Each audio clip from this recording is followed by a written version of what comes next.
A quorum is present. Right out of the gate, the Texas legislature got to work in the special session. Our select committee will not armchair quarterback or attempt to assign blame. Addressing the state's response to the deadly disaster in the Hill Country and jumping back into the debate over banning THC or regulating the hemp industry in Texas. Regulate or ban? Ban. We need to ban this.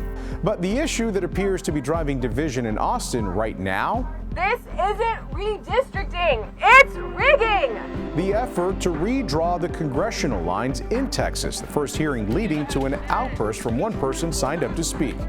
What you have done, it is a shame! And it's just the first week of the special session. Eye on Politics starts right now.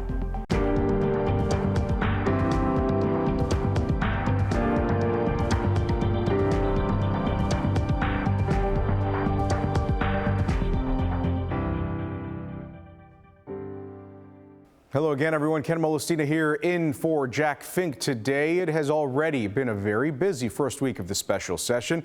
Let's go ahead and break down some of the big issues at hand. Outside of the state capitol on Thursday, Democrats rallied their supporters ahead of the first committee meeting on congressional redistricting. This is a rare attempt to possibly redraw the lines in the middle of the decade. President Donald Trump hopes to pick up 5 additional Republican seats in Texas. Both the White House and the Senate announced their select committees to tackle the redistricting issue. In the Senate, 6 Republicans are on the committee, including Senators Phil King, Tan Parker, and Angela Paxton from North Texas. There are 3 Democrats. Senator King of Weatherford will chair the committee and is tasked with writing the Senate version of the redistricting bill. Last Monday, he faced a series of questions from fellow senators, many of them Democrats. We're halfway through the decade. There's no reason to, with all of Texas's growth, to not assume that there have been changes in population. People move in and out, and I know my home county 2 years ago was the 6th fastest growing county in America. So there have been changes, and it's reasonable to take a look at that. And I heard you say earlier, it was a little bit off the cuff, but I think you said we could redistrict every year. The writers of our state constitution definitely put in 10 years for our state lines, right? So do you really think, and I'm just trying to understand your thought process on this, do you really think redistricting every year would be a good idea? I'm not an expert on redistricting law, but I think you can do it as often as you wish. Now. But do you think that's in the best interest of, like, the function of our democracy and the people of Texas? You know, I think things change, and sometimes it would be called for, and other times it would not. In his resolution, it only says that we will come in here to take up congressional redistricting. That's it.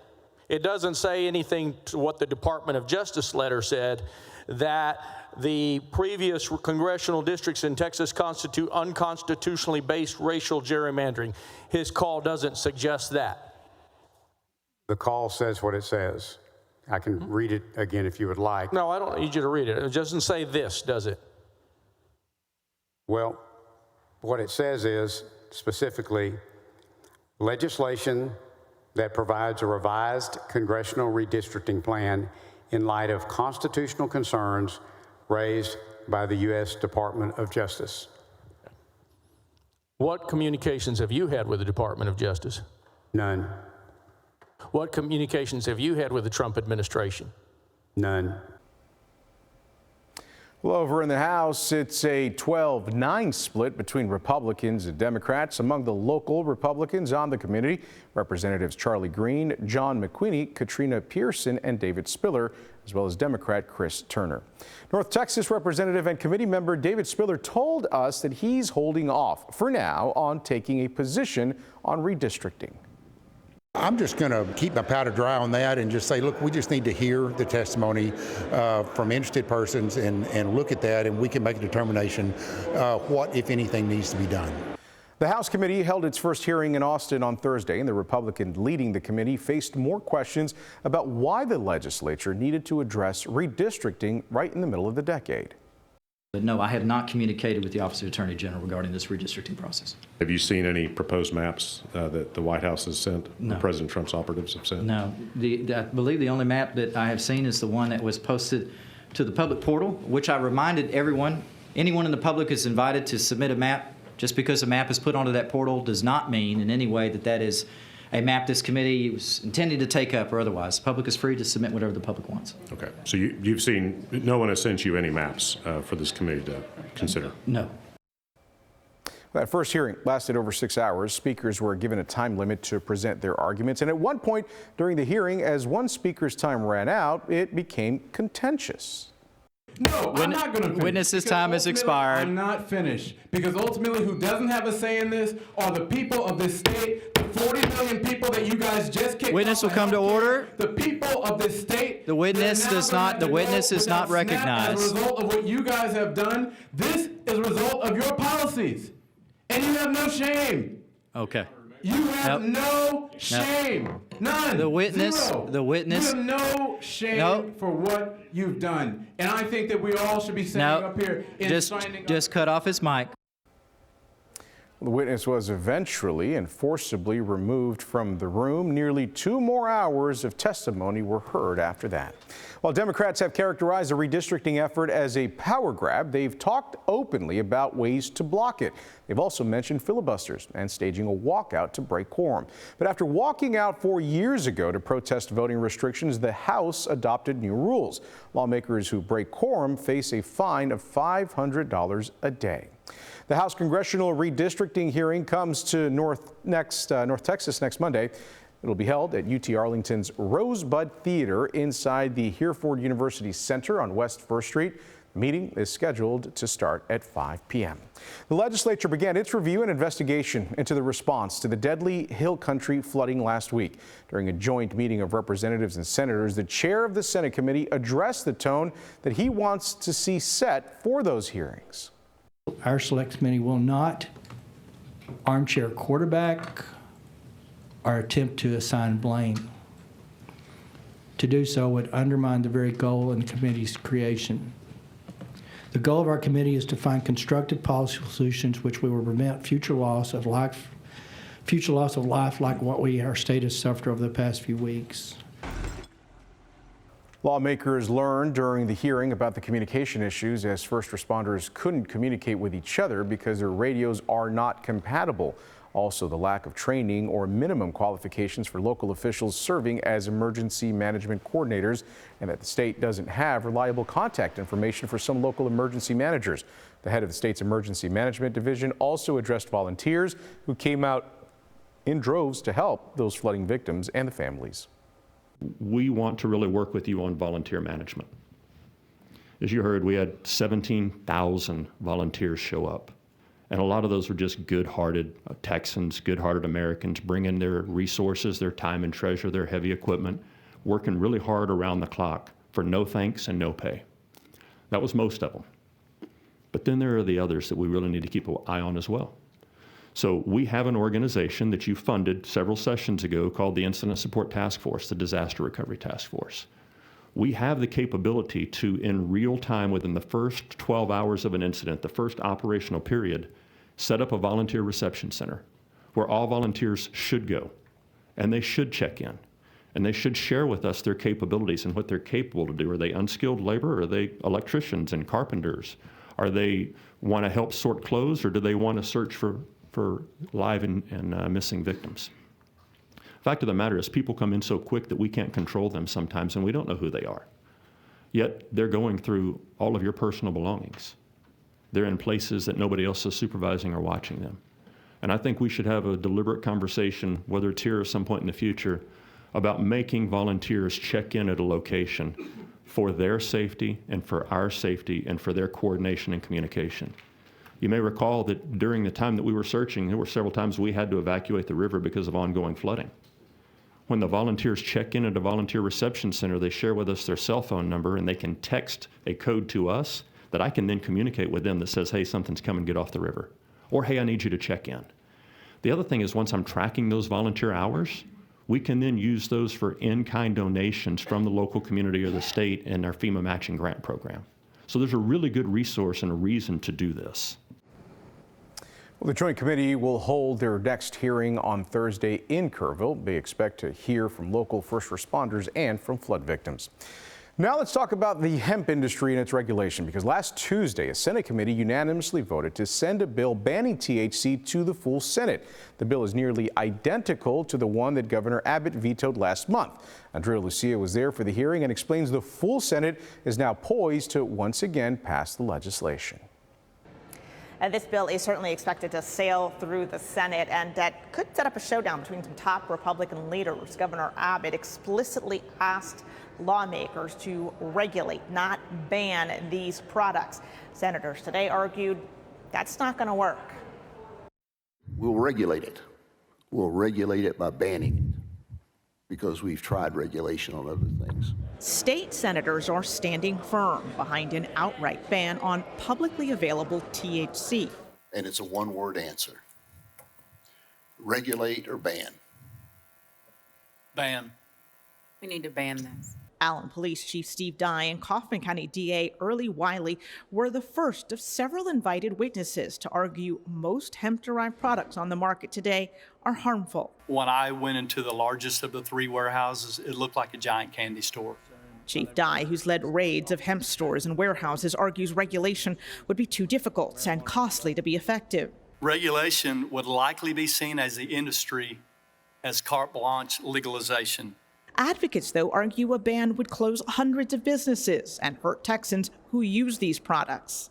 It would cripple an entire sector of the Texas economy and restrict access to products that many adults responsibly use for pain, sleep, wellness, and just because they can.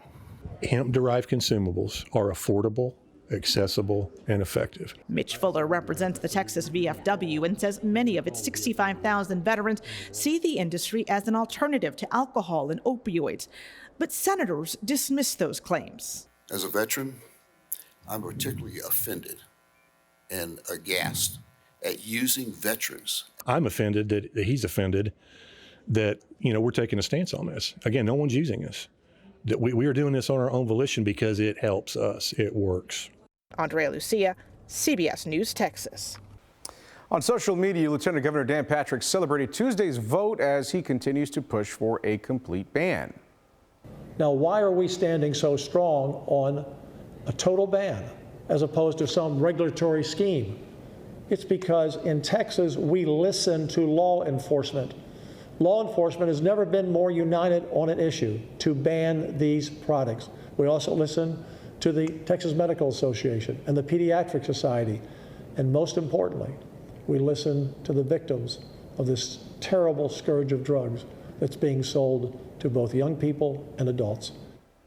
In an interview with Impact News last week, the governor did say that he wants to ban, quote, intoxicating consumable THC products, which he views as those with more than 3 milligrams of THC.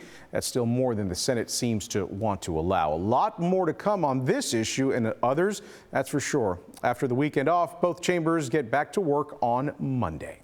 A North Texas city takes on the immigration enforcement debate. Straight ahead, I'm going to talk to the mayor of Keller about his plan when Eye on Politics returns.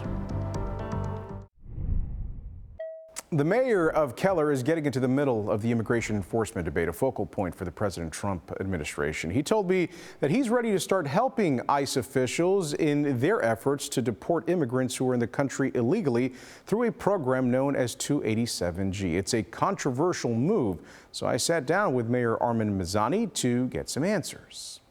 In a recent announcement, Keller's mayor, Armin Mazzani, made it clear he is intending to sign the city up for a program known as 287G. It's a federal partnership with ICE. We sat down to chat about it. That would make the city of Keller the first city in the county. Under the 287G agreement, Keller would participate in what is known as the jail model. This is where jailers here at the Keller jail, which is also used by neighboring cities, would flag, detain, and hand over arrestees to ICE who are in the country illegally. The makeup of this community historically has not been one that has a problem with illegal immigration. Is there a problem with illegal immigration now? Is that why you're choosing to do this now as well? Well, I'll just say this very simply. In Keller, we've had nearly 2,000 people arrested and detained in our Keller jail each and every year. Every year, we've had about roughly 31 people. If you look at the last 2 years, the total's been 31 people that have actually been in this country illegally and that were detained in the Keller jail.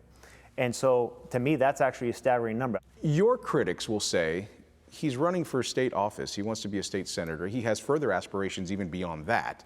This is just a way for you to align with your supporters and with people who, you can count on their vote. Is that what this is? Is this a political move for you? I will say, no, it's not. I will say this is all about strengthening public safety. And keep in mind, in Keller, we've been doing this now for 2 years. We never formally opted in the program. And so to me, public safety is something that's non-negotiable.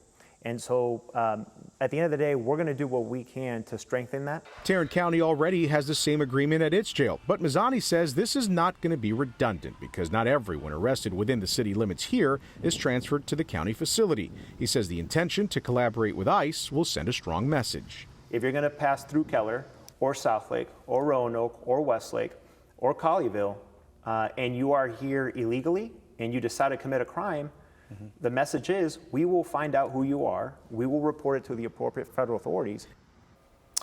Well, the Keller City Council still has to debate and vote on the plan. That's expected to happen at the next City Council meeting. That's on August 5th. And one other footnote to the story. When I interviewed Keller Mayor Mazzani, he had already launched a campaign to run for state senate. But last Tuesday night, House District 98 Representative Giovanni Capriglione of Southlake announced that he was not going to run for re-election. The next day, Mazzani announced that he would instead run for that House seat. So just make a little side note of that. We'll be right back. A new leader for Texas Democrats is bringing a new campaign. It's called Blue Texas. And last week, Austin State Representative James Tallarico headlined a rally in Plano. The event's all part of a statewide organizing tour as Democrats look to seize on any momentum during the legislature's special session, as well as the 2026 midterm elections. Eye on Politics reporter Jack Fink recently spoke to the chair of the Texas Democratic Party, Kendall Scudder, about Blue Texas. As the new chairman of the party, I've made a lot of promises, and amongst those promises are that we are building a grassroots apparatus in every corner of this state. No more neglecting areas that are, outside of major metros. We're going to show up in communities. We're going to shake people's hands, look them in the eye, tell them what we stand for, and ask for their votes. And that's a lot of what this partnership is. It's about broadening what we're doing around the state of Texas and bringing in the resources to be able to accomplish that. Is 2026, which you're gearing up for, just like 2018 all over again in your estimation? I think it may be better. Well, heck, winning a U.S. Senate seat in 2018 sure would have been better, right? I think that we have that opportunity in this upcoming cycle. I think not only do we have this U.S. Senate seat that everybody seems to be talking about as the sexy topic, we have a gubernatorial race up. When a governor pushed as his pet project in favor of his East Coast sugar daddies to defund our community public schools and to give coupons to rich people to send their kids to fancy private schools on all of our backs, you have a lieutenant governor who is prioritizing eliminating THC products in the state of Texas, which no one's asking for. Just keep going down the ballot. And what you'll see is what's culminating into what could be the best year that Democrats have seen in Texas since the 90s. And so what are you doing to try to galvanize the Democrats and perhaps, attract independents? Well, I have now done 100 days as chairman, and I have done events in 45 counties around the state of Texas, and we're pulling big crowds sometimes, and sometimes we're not. I've really enjoyed showing up places where they have never seen a state chairman for the Democratic Party, and a lot of places where they don't have Democratic elected officials. Doesn't mean there aren't Democrats out there. They're working their butts off. They're getting out every single day, getting out of bed, eating glass, trying to make life better for people. And when we don't show up in communities, the Republicans are able to define us instead of us define who we are. And so that's number one, is I've been showing up. And we intend to continue doing that, sending our best Texas surrogates all across the state in communities that have felt forgotten. Number two is we're building the apparatus of our party. We've had half of our precinct chairs vacant, 20% of our county chairs vacant. That's ridiculous. It's derelict. You spoke before about the Republicans defining the Democrats. I noticed in some of the comments after the launch of Blue Texas that here they go again with, backing from George Soros. So what do you say to that? And is that a concern at all to you?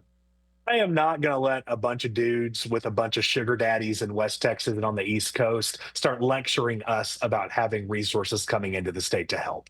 Okay. Literally, Yass bought school vouchers for the state of Texas for $13 million, and Greg Abbott just sold it to him because he was the highest bidder. So no one gets to sit here and act like the Democrats getting some kind of reinforcement is a bad thing. I think it's a good thing. Voters are going to be able to see Democrats in parts of the state where they haven't before and be able to make educated decisions. That's bad news for Republicans, because I'll remind people that 30 years ago, when the Democrats were leading the state, your taxes were lower, your communities were safer, your bridges and roads were better, your schools were amongst the best on the globe.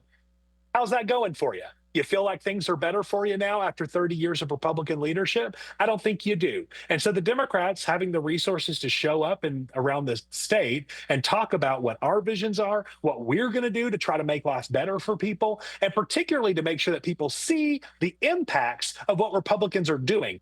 Well, if you'd like, you can watch Jack's full interviews from this program and others on the CBS Texas YouTube page. Once there, just hit the subscribe button for us.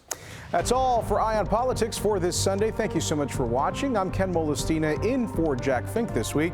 And don't forget that we're always listening at CBS News Texas.